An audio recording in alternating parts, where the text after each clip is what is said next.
అర్జున్ గారి మీద ఈరోజు కళ్యాణ్ గారు కొన్ని మాటలు అయితే అన్నారు కదా, నేనున్నా అలా చేసేవాడిని, క్రౌడ్లో ఎక్కువ వెళ్ళకూడదు అని. ఇది ఎలా చూడొచ్చు అన్న మనం? మీ సపోర్ట్ ఎవరికి? 100% నా సపోర్టు పవన్ కళ్యాణ్ గారిని కాదు, అల్లు అర్జున్ గారిని కాదు. సో ఆయన ఒక డిప్యూటీ సీఎం, ఆయన ఒక అర్హతలో ఉండి ఒక మాట చెప్పడం అన్నది 100% కరెక్ట్.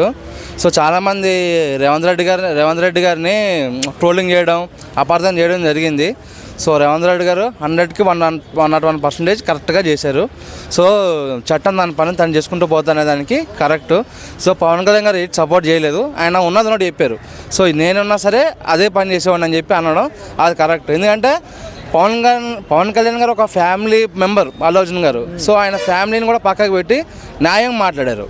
సో నా సపోర్ట్ అయితే పవన్ కళ్యాణ్ గారికి 100% అనమాట. అంత నిజాయితీ పరుడు కాబట్టి కళ్యాణ్ గారు ఇంత నిజాయితీగా నిజాన్ని చెప్పారు అనుకోవచ్చా మనం అల్లు అర్జున్ విషయంలో? 100% ఆయన నిజాయితీగా చెప్పారు. సో ఆయన ఫ్యామిలీ అని కూడా చూడరు అనమాట, అందరినీ కూడా ఒక మెంబర్లాగా చూస్తారు, ప్రజలలాగా చూస్తారనమాట. సో గోరుతో పోయేదాన్ని గొడ్డల్లాగా తీసుకురావడం అనేది జరిగింది కదా.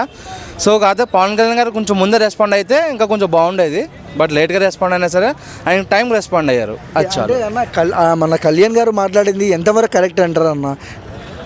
ఎంతవరకు కరెక్ట్ కదా, 100% కరెక్ట్. అసలు దానిలో రాంగ్ అనేది లేదు, రాంగ్ వర్డ్ అనేది లేదు.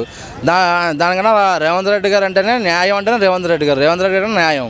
ఆయన కరెక్ట్గా ఏది చేసినా సరే కరెక్ట్గా చేస్తారు. సో రేవంత్ రెడ్డి గారు తప్పుగా ఎవరు అనుకోవద్దు, ఆయన చేసిన 100% కరెక్ట్. చట్టం దాని పని తను చేసుకుంటూ పోతుంది, అంతే. ఈరోజు కళ్యాణ్ గారు చేసిన వ్యాఖ్యలతో అల్లు అర్జున్ గారు ఏ ఫ్యాన్స్ అండ్ మెగా ఫ్యాన్స్ మళ్ళీ గొడవలు మొదలయ్యాయి అనుకోవచ్చా? అయితే అనుకోవచ్చు అంటే ఇప్పుడు అవి అవ్వాలి అనుకుంటే కనుక కళ్యాణ్ గారు ముందే దాని గురించి స్పందించేవారు.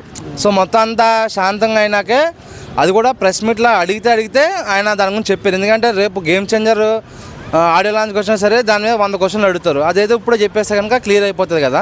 సో మళ్ళీ గేమ్ చేంజర్ దాని గురించి ట్రోల్స్ రాకుండా ఆయన ముందే జాగ్రత్త పడుతూ స్టేట్మెంట్ పాస్ చేయడం జరిగింది.